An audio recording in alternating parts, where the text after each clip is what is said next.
할렐루야, 환영하고 축복합니다. 오늘은 금요일입니다. 하나님의 말씀은 누가복음 9장 62절입니다. 예수께서 이르시되 손에 쟁기를 잡고 뒤를 돌아보는 자는 하나님 나라에 합당하지 아니하니라 하시니라. 아멘. 주님의 보혈로 다 씻어주시고 오늘 또 예배 중에 우리와 함께 하시는 하나님께서 여러분들의 모든 삶을 치유하시고 온전히 회복시켜 주시는 줄로 믿습니다. 특별히 말씀 중에 자신을 나타내시는 예수님이 어떤 분이신가를 깊이 고백하고 우리 주님과 함께 동행할 수 있도록 우리에게 밝히 예수 그리스도의 진리의 말씀을 나타내 주실 때 그 말씀 꼭 붙잡으십시오. 그 말씀과 동행하십시오. 그 말씀이 곧 예수님이십니다. 오늘 또 그 은혜 가운데 있기를 축복합니다. 저는 주일날과 수요일날 예수님께서 부르시는 것에 대한 말씀을 통하여서 함께 은혜를 받았습니다. 예수님의 부르심은 신적 권위가 있어서 제자들이 거부할 수가 없었습니다. 베드로를 부르시고 그의 형제 안드레 그리고 또 야고보를 부르시고 그의 형제 요한을 부르실 때 그들은 배를 그리고 그물을 버려두고 아버지와 작별을 하고 예수님을 따라가서 예수님께 수종드는 제자들이 되어집니다. 이미 구약 성경에서도 엘리야가 엘리사를 부르기 위하여 겉옷을 던졌을 때 이 엘리사는 소와 농기구를 다 버려두고 그리고 아버지에게 작별을 하고 엘리야를 쫓아가 수종드는 것을 봅니다. 이미 예수님께서 제자들을 부르시는 사건에 대하여 예표하는 그런 엘리야와 엘리사의 이야기였습니다. 저와 여러분들도 마찬가지입니다. 예수님께서 우리를 부르신 겁니다. 우리를 부르지 아니하시면 우리는 예배 드릴 수가 없습니다. 예수님께서 우리에게 맡겨주신 사역을 감당할 수가 없습니다. 우리는 예수님을 믿고 예수님께 나아가서 수종을 들고 예수님께서 위임하여 주신 사역을 할 때 우리의 힘으로 하는 것이 아닙니다. 사실은 우리의 의지와 우리의 힘을 가지고 하려고 하다가 이게 너무 힘들고 어렵고 특별히 눈에 나타나는 것이 없는 것 같아서 후회할 수 있습니다. 인간은 다 그럴 수밖에 없습니다. 그러나 로마서 11장에 보면은 분명하게 말씀을 해주십니다. 하나님의 은사와 부르심에는 후회함이 없느니라. 내 인생 가운데서 가장 잘한 일이 뭡니까? 이것은 예수님을 믿은 것이라고 우리는 고백합니다. 나는 예수님을 믿는 것에 대하여 후회함이 없습니다라고 하는 인생의 성숙한 고백을 할 수 있는 것은 무엇입니까? 방금 전에 말씀드린 것처럼 인간은 예수님이 부르셨음에도 불구하고 후회할 수밖에 없는 존재입니다. 그러나 예수님께서 부르셨고 예수님의 그 권위 앞에 나아가서 예수님의 수종을 들었고 예수님이 맡겨주신 그 사역의 위임의 권위 앞에 그리고 그 모든 것들을 감당할 수 있도록 도와주시는 우리 예수님의 은혜와 사랑과 능력 앞에서 우리가 성숙한 신앙의 고백을 가지고 나는 내 인생 가운데 제일 잘한 것이 예수님을 믿는 것입니다. 나는 예수님의 일을 하면서 후회함이 없습니다. 이렇게 할 수 있는 것은 내가 선택해서 내가 잘 믿어서 내가 깨끗하고 내가 의지가 강해서 그런 것이 아니라 예수님이 나를 주권적으로 부르시고 책임졌기 때문에 그런 신앙의 고백을 할 수가 있는 것입니다. 우리는 어떻게 신앙생활을 해야 가장 행복한 인생입니까? 그리고 가장 복 있는 그런 존재로 살아갈 수 있습니까? 오늘 본문을 우리가 다시 한번 읽어보면 예수께서 이르시되 손에 쟁기를 잡고 뒤를 돌아보는 자는 하나님의 나라에 합당하지 아니하니라 이렇게 말씀을 해주십니다. 그러면 손에 쟁기를 잡고 이 말씀은 어떤 의미입니까? 예수님께서 부르셨다는 겁니다. 당연히 밭을 가하는 비유에 대한 말씀을 통하여서 예수님께서 하시고자 하는 의도의 말씀, 그 이면은 뭡니까? 우리를 구원하셨다는 겁니다. 우리를 부르셨다라고 하는 겁니다. 이게 손에 쟁기를 잡은 자입니다. 그러면 뒤를 돌아보면은 됩니까? 안 됩니까? 뒤를 돌아볼 수 있어요. 그런데 성경은 분명히 말씀하십니다. 뒤를 돌아보는 자는 하나님의 나라에 합당하지 아니하니라.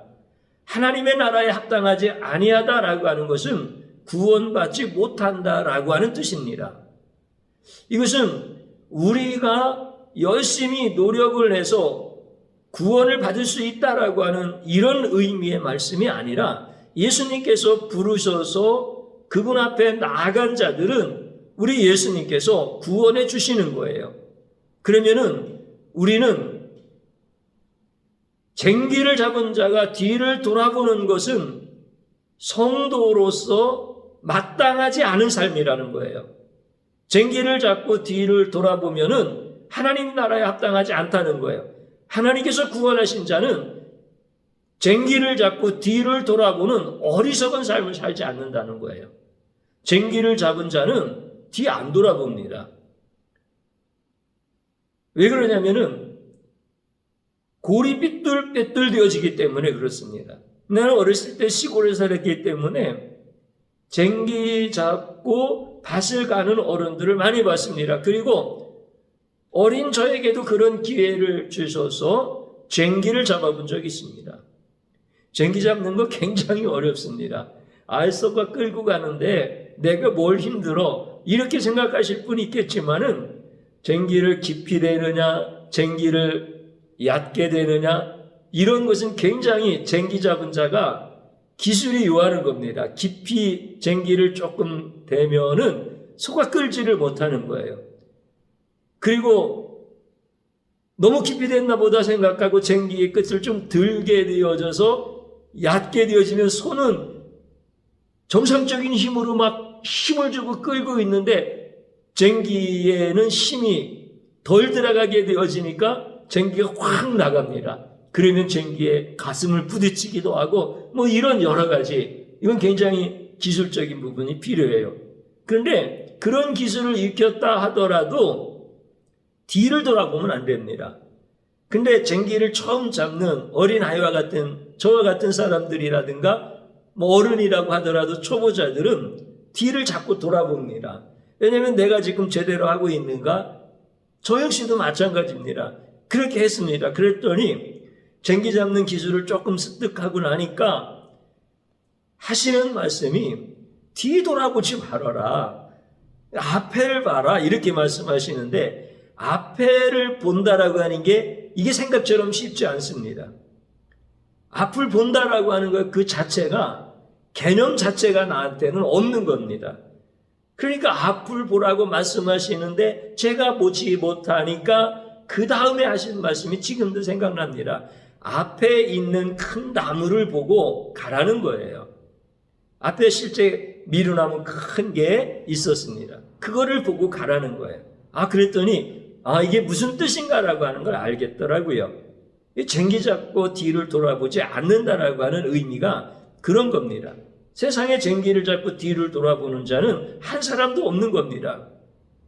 그러면 예수님께서 우리를 부르셔서 구원하셨다라고 하는 사람은 이제 쟁기를 잡고 뒤를 돌아보는 사람이 한 사람도 없는 것처럼 그냥 예수님만 바라보고 나가는 겁니다. 이게 성도의 삶입니다.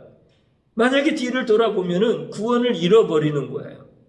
그러면 구원이 예수님께로부터 왔는데 쟁기를 잡은 사람은 뒤를 돌아보지 않는 것이 우리 예수님께서 주시는 은혜예요. 근데 우리의 인간적인 죄성과 그 죄인의 속성은 자꾸 뒤를 돌아봅니다. 그래서 구원받은 성도들은 주님께서 나에게 쟁기를 맡겨주셨으면은 뒤를 돌아보지 아니하고 예수님만 향해서 계속 바라보면서 나가야 되는 겁니다. 이게 성도들의 행복한 삶입니다. 성도들이 하나님께서 주시는 그 존귀한 삶을 살 수 있는 영적 비결입니다. 그래서 예수님이 분명히 말씀하십니다. 내가 너를 선택해서 구원하고 그랬으면 나만 보고 가라. 그러면은 너는 반드시 복을 받는 자가 되고 너는 내가 맡겨준 모든 일을 다 마칠 때까지 내가 너를 책임져 주고 너를 이끌어 줄 것이다 라고 하는 말씀을 계속해서 들려주시는 거예요. 우리 예수님이 불러주셨는데 책임져 주신다라고 하는 이런 의미가 되어지는 거예요. 그러면 이제 사랑하는 성도님 여러분, 이게 무슨 뜻인지는 이제 알겠어요. 그렇죠? 예수님께 구원받은 자, 예수님께서 나에게 쟁기를 주어서 밭을 갈게 한다고 한다면 그 쟁기를 잡은 사람은 앞만 똑바로 쳐다보는 것처럼 주님이 나를 불러주셨으면 나는 주님만 똑바로 보고 나가야 되지. 이렇게 하는 것. 이 정도 모르는 사람이 어디 있습니까? 다 알지요. 그런데 그게 도대체 무슨 뜻이야? 예수님만 바라보고 나가야 된다. 예수님만 쳐다보고 가야 된다. 도대체 이거 알겠는데 도대체 이게 무슨 뜻이야? 내 삶 속에서는 이것이 어떻게 적용이 되어져야 되는 거야? 이거에 대해서는 실제적으로 아시는 분들이 거의 많지 않은 거예요. 오늘 저와 여러분들은 이제 정확하게 예수님만 바라보고 구원받은 자는 예수님만 바라보고 나가는 거야 라고 하는 이 뜻의 의미를 오늘 이 시간을 통해서 정확하게 주님께서 가르쳐 주시기를 주님의 이름으로 축복합니다. 예수님만 바라본다라고 하는 것은 진리와 사실에 대한 개념을 우리에게 정확하게 가르쳐 주실 때 그거를 여러분들이 깨달을 수 있어야 됩니다. 우리가 신앙생활하는 기독교는 사실에 기반을 둔 것입니까? 진리에 기반을 둔 것입니까? 제가 드리는 질문은 사실은 너무 쉬우면서도 어려운 겁니다. 여러분들 어디에 기독교가 기반을 두었습니까? 그러면 또 다시 한번 질문을 드려볼게요. 천주교와 유대교는 사실에 기반을 두고 신앙생활을 합니까? 아니면 진리에 기반을 두고 신앙생활을 합니까? 이것도 사실은 굉장히 어려운 부분입니다. 그러나 답을 알면 우리는 금방 이해할 수 있습니다. 유대교의 신학은 진리에 기반을 두지 않고 사실에 기반을 둡니다. 이게 유대교의 신학입니다. 기독교의 신학은 사실에 기반을 두는 것이 아니라 진리에 기반을 두고 있습니다. 그렇기 때문에 유대교나 천주교나 기독교나 다 예수님 이야기 나오는데 비슷한 거 아니야? 같은 거 아니야? 이렇게 생각하면은 이거는 우리를 구원하신 예수님만 똑바로 보고 나가는 자들이 아니라는 거예요. 이것을 명확하게 구분할 줄 알아야 되는 거예요. 여러분들 진리와 사실은 정확하게 구분이 되어지지 아니하면 모호하게 섞여버리면 안 된다는 거예요. 진리와 거짓도 마찬가지예요. 이것도 모호하면 안 됩니다. 명확해야 됩니다. 세상의 구원자는 예수님밖에 없습니다. 자기가 메시아라고 수없이 많은 사람이 일어나도 이건 다 거짓입니다. 이거는 모호할 수가 없습니다. 애매할 수가 없는 겁니다. 구원자는 예수님밖에 없는 겁니다. 사실과 진리의 개념도 마찬가지입니다. 그런데 유대교인들은 사실에 기반을 두고 신앙생활하도록 그렇게 유대교 신학이 그렇다라고 하는 겁니다. 그렇기 때문에 예수님과 유대인들이 부딪히시는 겁니다. 우리 예수님이 막 일부러 싸우려고 이 땅에 오셨습니까? 그렇지 않습니다. 죄인들을 구원하시려고 이 땅에 오신 분이 바로 예수님입니다. 그러면 유대교만 그러냐? 모든 사람들은 다 사실만 보는 겁니다. 진리를 보는 것 자체는 피조물로서는 불가능합니다. 그래서 진리에 대하여 이해하고 진리에 대하여 깨닫고 진리에 대하여 믿고 진리에 대하여 전달하는 것은 하나님이 계시를 허락하신 자들만 가능하다라고 하는 겁니다. 예수님께서 그런 말씀을 하십니다. 바리새인들과 막 이야기를 하시다가 예수님이 그런 말씀을 하시죠. 너희가 맹인되었더라면 죄가 없으려니와 본다고 하니 너희 죄가 그대로 있느니라. 요한복음에서 예수님이 이 말씀을 해주십니다. 그러면 예수님께서 이것도 비유로 말씀을 해주신 거죠. 맹인은 보지 못하니까 못 본다고 하잖아요. 그런데 맹인이 아닌 사람들은 보이니까 본다고 말하잖아요. 근데 예수님은 그 비유를 가지고 정확하게 말씀하십니다. 못 본다고 말하는 맹인은 죄가 없으려니와 본다고 하는 너희는 바리새인들과 유대인들 종교 지도자들을 얘기하는 겁니다. 너희의 죄가 그대로 있느니라 이렇게 말씀하고 있는 거예요. 이게 사실과 진리를 구분하는데 너무 정확한 부분이 되어지는 겁니다. 유대인들은 눈을 떴으니까 보는 거예요. 근데 보는데 뭐만 보는 겁니까? 사실만 보는 겁니다. 예수님은 진리를 얘기하는데 진리는 볼 수 있어요? 못 봐요? 피조물은 보지를 못하는 거예요. 피조물이 볼 수 있는 유일한 길은 하나님께서 계시해 주셔야만 볼 수가 있는 거예요. 그런데 예수님을 영접하지 아니하는 유다인의 종교 지도자들과 바리새인들은 눈을 떠서 볼 수 있는 사실에 대해서는 알고 있지만 예수님이 말씀하시는 진리에 대해서는 보지 못하는 거예요. 근데 자기는 볼 수 있으니까 본다고 말하는 거예요. 그래서 예수님은 너희들은 볼 수 없는데 본다고 하니까 죄가 여전히 있는 것이다 라고 분명하게 비유를 통하여서 말씀을 해주시는 겁니다. 더 쉽게 이야기하면 그런 겁니다. 예수님은 진리로 말씀을 하시는데 유다의 그 바리새인들과 종교 지도자들은 사실로 받아들여서 판단하더라는 겁니다. 그러니까 당연히 진리는 보지 못하고 사실을 보면서 이야기를 하니까 예수님이 하신 말씀의 뜻을 모르는 겁니다. 그래서 예수님을 향해서 바리새인이 얘기합니다. 너는 어디서 왔느냐 그랬더니 나는 하늘에서 왔다라고 예수님이 말씀하시잖아요.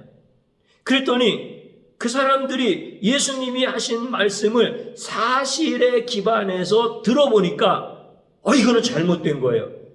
그래서 바리새인들이 하는 얘기가 우리가 너희의 아버지 요셉과 어머니 마리아를 아는데 도대체 하늘에서 왔다라고 하는 것이 말이 되느냐라고 이렇게 예수님한테 막 따지듯이 호령하듯이 왜 거짓말을 하느냐고 네가 말하는 것은 사실이 아니라고 이렇게 예수님을 오해하고 비난하고 왜곡하는 거예요. 예수님은 진리를 말씀하시는데 그들은 사실의 관점에서 자꾸 들으려고 하고 판단하려고 하니까 예수님이 보이질 않는 거예요. 이것이 예수님과 그때 당시 유대인들이 충돌이 되어지고 결국은 예수님을 어떻게 합니까? 십자가에 못 박아 죽이는 사건이 되어지는 겁니다. 이게 사실과 진리라고 하는 그 체계부에 신학이 있느냐, 신학이 그 체계 안에서 우리에게 신앙생활에 도움을 주느냐, 이런 모든 문제들이 결정되어지는 겁니다. 얘들 우리는 사실의 진리 체계 위에서 신앙생활하는 사람이 아니에요. 우리는 유대교 성도가 아니에요. 우리는 천주교 성도가 아니에요. 우리는 기독교 성도예요. 우리는 예수님의 자녀들이고 예수님이 부르신 거예요. 그러면 예수님께서 우리를 구원하실 때 사실에 기반해서 부르신 게 아니에요. 네가 사실적으로 키가 크고 잘생기고 그리고 학력도 좋고 가문도 좋고 그러니까 내가 제자로 부르는 거야. 예수님은 이렇게 우리를 부르시지 않았어요. 진리에 입각하여서 예수님의 피로 우리를 죄 씻어 구원하시려고 죄인인 나를 부르신 거예요. 그것이 진리의 체계에서 우리를 부르신 거예요. 근데 이것을 사실의 관점에서 보면 왜 나 같은 사람을 불렀습니까? 그러면서 후회하기도 하고 때로는 자기 자신을 보면서 실망하기도 하고 그리고 예수님이 부르셨다니까 그럼 나도 열심히 한번 해봐야 되지. 그러다가 낙심하기도 하고 그러는 겁니다. 오늘 우리는 진리의 체계 위에서 성경을 보는 거고 진리의 체계 위에서 신앙생활을 하는 겁니다. 사랑하는 성도님 여러분, 그래서 제가 성도님들하고 얘기를 하면서 자꾸 여러분들의 생각과 여러분들의 말을 자꾸 고쳐주는 겁니다. 내가 여러분들보다 잘나서 고쳐드리는 것이 아니라 진리의 체계에 대하여 주님이 계시하여 가르쳐 주시기 때문에 여러분들에게 가르쳐 드리는 겁니다. 그래서 우리는 하늘에서 비가 내립니다. 그러면은 이거는 사실이잖아요. 그런데 우리는 어떻게 고백합니까? 하나님이 비를 주십니다. 이건 진리예요. 그러면은 성경을 읽다가 우리는 엘리사가 암으로 죽게 되어집니다. 이건 성경에 있는 말씀입니다. 이건 사실입니다. 그런데 우리는 어떻게 그 사건을 해석합니까? 하나님이 엘리사를 데려가셨습니다. 이건 진리입니다. 그러니까 우리는 이 사실적인 표현이 너무 익숙한 겁니다. 너무 자연스러운 겁니다. 그런데 진리적인 표현은 굉장히 어려운 거예요. 예수님을 그만큼 모르기 때문에 그런 거예요. 예수님을 알면 다 그렇게 표현할 수밖에 없는 거예요. 우리 성도님들이 교회에 이렇게 오시는 거예요? 그러면은 내가 교회에 왔습니다. 이런 이유 때문에 왔습니다. 이렇게 말하는 건 다 사실이에요. 그런데 진리에 입각해서 진리에 기반해서 얘기하는 거는 어떻게 고백합니까? 예수님께서 나를 교회로 인도해 주셨습니다. 이렇게 말하는 거예요. 이거는 진리의 체계에서 이야기하는 거예요. 내가 무슨 생각을 가지고 어떤 목적을 가지고 교회에 왔다 하더라도 내가 교회에 온 것은 주님이 이끌어 주셔서 오신 거예요. 그러니까 우리는 이것을 정확하게 볼 줄 알아야 된다라고 하는 거예요.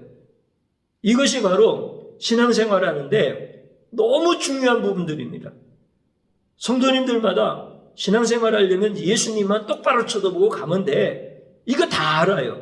근데 예수님만 똑바로 쳐다보고 간다라고 하는 것, 그 의미가 뭐냐 이거예요. 그리고 그것을 삶 속에서 어떻게 적용하느냐라고 하는 문제를 놓고 보면은 전부 다 자기 소견에 옳은 대로 그렇게 살아가는 거예요. 그러면 예수님을 똑바로 보고 가는 겁니까? 아니면은 자기 생각대로 가는 겁니까? 세상이 원하는 대로 가는 겁니까? 이거는 굉장히 큰 차이가 있는 겁니다. 그래서 사랑하는 성도님 여러분이나 저는 예수님을 똑바로 보고 쟁기를 잡은가 뒤를 돌아보지 아니하는 것처럼 예수님이 나를 부르시고 예수님이 나에게 인생을 복되게 하시려고 사역을 위임해 주셨을 때 예수님만 똑바로 보고 간다라고 하는 것은 사실에 입각한 신앙생활이 아니라 진리의 체계 위에 기반을 둔 신앙생활을 하는 거다. 이거에 대해서 명확해야 됩니다. 그래야 여러분들 인생이 복되고 여러분들을 하나님이 축복하시고 여러분들의 가정들을 믿음의 견고한 반석 위에 세우셔서 하나님이 여러분들과 여러분 가정 위에 복을 내려주시는 것입니다. 유대교 그 바리새인들과 종교지도자들이 예수님과 막 논쟁을 할 때 예수님이 한 번이나 물러선 적 있습니까? 예수님이 진리로 말씀하시는데 그들은 사실을 가지고 막 판단할 때 예수님께서 물러선 적이 있었습니까? 한 번도 없어졌습니다. 왜냐하면 진리에 대해서 말씀하러 오셨고 진리를 말씀하시고 그 진리에 대해서는 주님이 택하셔서 계시를 열어주신 자만 볼 수 있고 깨달을 수 있고 들을 수 있고 전할 수 있기 때문에 예수님은 타협하지 않으십니다. 그냥 진리만 전하시는 겁니다. 이게 기독교의 진리 체계인 것입니다. 그래서 그 바리새인들을 향해서 예수님께서 사실대로 얘기했으니까 나는 요셉의 아들이다. 나는 마리아의 아들이다. 미안하다. 이게 사실인데 내가 거짓말했다. 예수님이 이렇게 말씀하셨습니까? 예수님은 그렇게 말씀하시지 않았습니다. 오히려 그들을 향해서 예수님이 하신 말씀이 너무 정확합니다. 뭐라고 말씀하시냐면 제가 성경 말씀 하나 읽어드릴게요. 너희는 너희 아비 마귀에게서 났으니 너희 아비의 욕심대로 너희도 행하고자 하느니라. 그는 처음부터 살인자요 진리가 그 속에 없으므로 진리에 서지 못하고 거짓말을 말할 때마다 제 것으로 말하나니 이는 그가 거짓말쟁이요 거짓의 아비가 되었음이라. 이렇게 말씀하십니다. 그 바리새인들의 아비가 누구라는 거예요? 사단 마귀라는 거예요. 원래 그들은 거짓말쟁이에요. 예수님은 이렇게 진리와 사실에 대한 것을 정확하게 우리에게 가르쳐 주시는 겁니다. 사랑하는 성도님 여러분, 이제 여러분들 쟁기 잡은 자는 뒤돌아보면 안 됩니다. 뒤돌아볼 수가 없는 겁니다. 우리를 구원하셔서, 우리를 부르셔서, 우리를 사역을 위임해 주셔서 이렇게 가장 복된 인생을 살다가 천국에 갈 수 있도록 예수님께서 은혜를 주신 자들은 뒤돌아보는 거 아닙니다. 뒤돌아볼 수 없습니다. 뒤돌아보면 고생 많이 합니다. 뒤돌아보지 마십시오. 그러면 예수님만 바라보고 가야지. 예수님을 바라보고 간다는 게 뭐예요? 예수님만 똑바로 쳐다보고 간다는 게 뭐예요? 사실과 진리에 대한 혼돈하지 말라는 거예요. 우리는 진리의 체계 위에서 신앙생활하는 사람들인 거예요. 그래서 가장 복된 거예요. 뭐 제가 똑똑하고 우리 성도님들이 괜찮아서 진리에 대해서 열심히 탐구해서 우리가 진리의 체계를 알았습니까? 그렇지 않아요. 예수님이 무능한 자이고 죄인 중에 괴수이고 한없이 연약한 자이지만 이 진리의 체계, 우리를 견고하게 하고 우리를 복되게 하고 우리를 가장 멋지게 살려내시는 이런 은혜 안에 두신 것은 오로지 예수 그리스도의 사랑입니다. 그분의 은혜입니다. 그분의 의입니다. 그래서 우리가 하나님 앞에 회개를 많이 하면서 예수님 앞에 나가는 거예요. 사랑하는 성도님 여러분, 사실에 대해서는 선택할 수 있습니다. 근데 진리는 우리가 선택하는 게 아닙니다. 주님이 우리에게 진리를 주신 겁니다. 진리는 예수님밖에 없습니다. 이 놀라운 사실 앞에서 저와 여러분들이 이제 예수님만 똑바로 보고 나갈 수 있기를 주님의 이름으로 축복합니다. 저를 따라서 한번 해보시기 바랍니다. 진리의 말씀을 사실로 판단하려 했던 죄악을 용서하소서. 하나님 앞에 이 진실한 회개가 있어야 됩니다. 우리가 유대교나 천주교로 다시 돌아가 그들의 관습을 따라가는 이런 신앙생활에 대해서 철저히 하나님 앞에 회개하는 겁니다. 이 회개가 너무 중요합니다. 그래서 주님 앞에 그렇게 회개의 기도를 드리시기를 바랍니다. 또 한번 따라서 하시기 바랍니다. 예수님만 바라보며 전진하게 하옵소서. 아멘. 주님 한번 부르고 기도드립니다. 주여 감사드립니다. 오늘 이 시간에 주의 은혜로 예배의 자리에 서게 하셨습니다. 우리 주님께서 나에게 은혜를 베푸시고 사랑하는 성도와 가정들을 굳건한 믿음의 반석 위에 세우시려고 말씀을 주셨습니다. 쟁기를 잡은 자는 뒤를 돌아볼 수 없다고 하는 이 진리의 말씀을 우리에게 주셨는데 우리는 사실에 입각하여서 쟁기 잡은 사람들이 앞만 보고 똑바로 가는 것처럼 우리도 열심히 적극적으로 기술을 익혀서 앞만 보고 막 가자. 좌우로 흔들리지 말자. 그러면서 인간적으로, 교훈적으로, 윤리적으로 해석하려고 하는 이런 무지한 죄악을 용서하여 주시고 오늘 우리 주님께서 말씀하신 이 진리의 말씀을 내가 사실적인 것으로 왜곡하려 했던 이 모든 죄악을 용서하여 주옵소서. 내 눈에 보이는 사실을 가지고 예수님의 진리를 판단하려고 했던 이러한 무지하고 악한 죄악을 용서하여 주옵소서. 이제는 예수님만 똑바로 보고 갈 수 있게 하여 주옵소서. 우리 주님께서 계시를 열어서 우리로 하여금 예수님을 찬양하게 하시고 예수님만 바라보게 하시고 예수님이 어떻게 우리를 이끌어 가시는지를 기대하게 하시니 감사드립니다. 우리가 만나는 눈에 보이는 사실적인 것들로 인하여서 낙심하거나 또는 우쭐하거나 이렇게 판단하지 말게 하여 주시옵시고 예수님만이 내 인생의 길이요 빛이 되어주시는 등불이 되어주시는 이런 놀라운 은혜임을 우리가 분명히 고백하면서 예수님만 믿고 따르게 하여 주시고 예수님만 바라보고 전진하는 인생들 되게 하여 주옵소서. 우리 성도님들 삶의 자리에서 예수님만 바라보고 나갔더니 우리 주님이 엄청나게 성도들의 삶을 축복하시는 것들을 만날 때마다 간증하고 자랑하고 주님만 높여드릴 수 있도록 은혜 베풀어 주시옵소서. 우리의 모든 삶의 자리에서 연약한 부분들, 두려워 떠는 부분들, 주님 낙심되어지는 부분들, 우리의 주님의 은혜 안에서, 우리의 주님의 진리의 말씀 안에서 다 깨어져 나가게 하여 주시옵시고, 이제 주님이 역사하시는 능력만 경험할 수 있도록 도와주시옵소서. 예수님의 이름으로 기도드리옵나이다. 아멘.